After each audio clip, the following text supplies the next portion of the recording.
Hey, what's up guys? Today, I'll show you a supernatural horror film, BOOGEYMAN Part 2. Spoiler ahead, watch out and take care. The movie begins when an innocent young girl, Laura, is celebrating her birthday with her parents and her brother. It appears that the brother is afraid of the dark, so he cannot go to the bathroom because the lights are malfunctioning. As their father is fixing the light, a masked killer comes out of the door. The killer then stabs their father, and it opens up his stomach, causing his organs to come out. Laura and her brother witness the whole horrifying scene, and they are crying because of fear. They believe that the killer is the BOOGEYMAN. As they reunite, they hear their mother scream. They wander through the house, only to find their mother already killed by the killer. 10 years later, Laura and her brother are still traumatized by the scene, and they develop a fear of the BOOGEYMAN.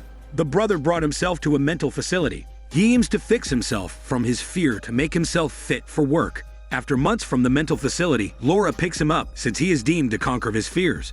There, the psychiatrist tries to convince Laura to submit herself to the mental facility so she can conquer her fears. The brother reveals to Laura that he is leaving for a printing job in another city.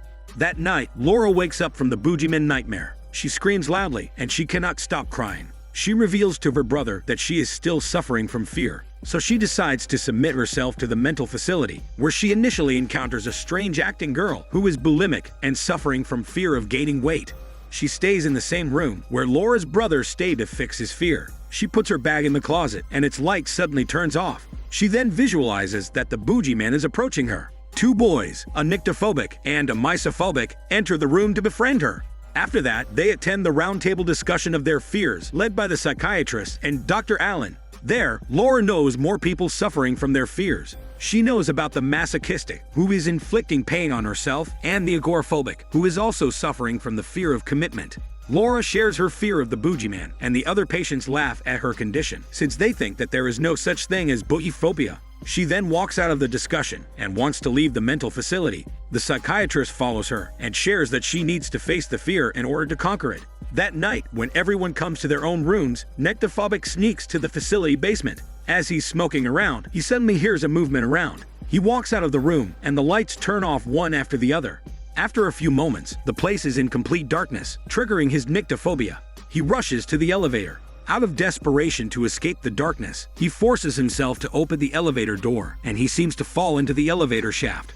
A nurse hears the commotion and comes to check it. She is completely horrified as she witnesses nyctophobic's mutilated body hanging on the elevator shaft. The next day, the doctors and patients discuss nyctophobic's death. Dr. Allen reveals that the police consider his death to be an accident because of his fear of the dark. As they are talking, misophobic realizes that he is not sitting on his chair. Thinking that the chair might be full of germs, his germophobia is ultimately triggered.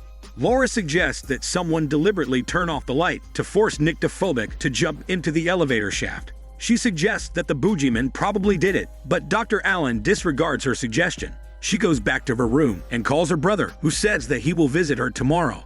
Dr. Allen explains to Laura that her fears are only internal and BOOGEYMAN does not exist in the external world. He then says that everyone fears the same thing and their fears just appear differently. Night comes and Laura is taking a shower when she sees blood flowing around. She thinks that there is someone dead again, but it turns out that masochistic is cutting herself on the corner. She then proceeds to walk out of the bathroom and encounters bulimic outside, who shares that she is having a romantic relationship with agoraphobic. Laura continues walking around and finds misophobic obsessively cleaning his room.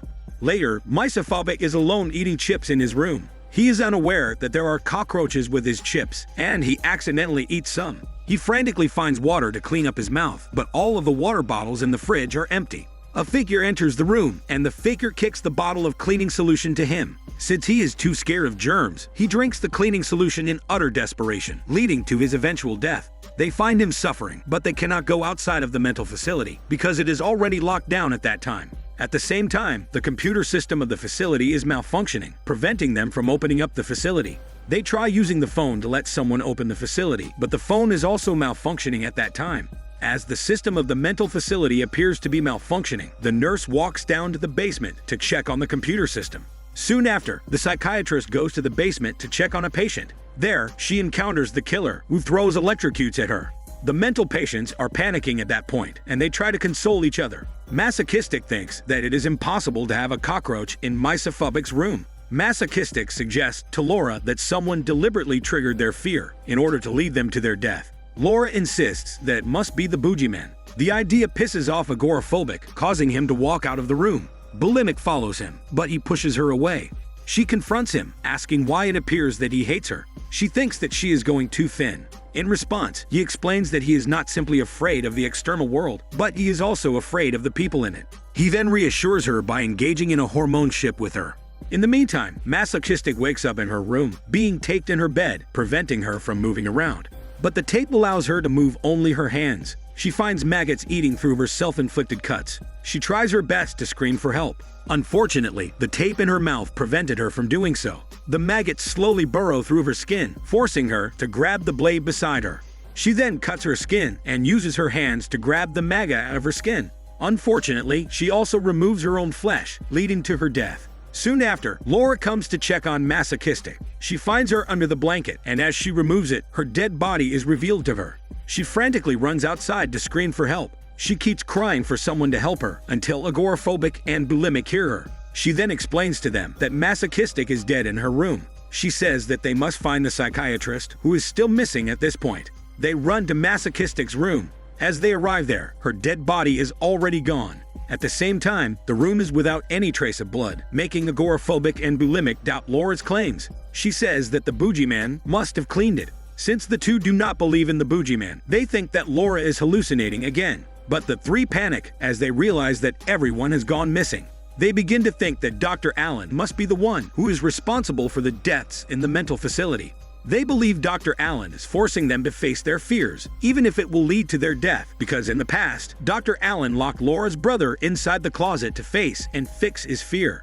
Laura rushes to the office and checks the files about the boogeyman patients. She reads the psychiatric observations, and there she learns that the boogeyman patients were not able to differentiate their own personality from the boogeyman. In the file, one of the former boogeyman patients committed killings, but instead of blaming himself, he blames the boogeyman for committing it. So Laura believes that whoever is committing the killings is suffering from boogeyphobia. Agoraphobic thinks that her idea is absurd. Laura suggests they should fix the computer system in the mental facility so they can let themselves out. But Agoraphobic decides to just stay in his room until the staff arrive in the morning, and Bulimic joins him. As Agoraphobic and Bulimic are left alone in the room, the two start arguing again. Agoraphobic then pushes her out of the room. He expresses his anger and comes to the clinic after injuring himself. He walks back to his room and finds a tape recorder playing. The tape record plays a recording of himself opening up to his emotions. Just then, the boogeyman appears behind him. The boogeyman then pins him to the bed and stabs him with the surgical tool. Since his fears are opening up to his emotions, the boogeyman opens his chest, using the surgical tool to expose his heart. After that, the boogeyman rips his heart out, which leads to his death. Meanwhile, Laura is exploring her brother's painting when she hears Bulimic screaming.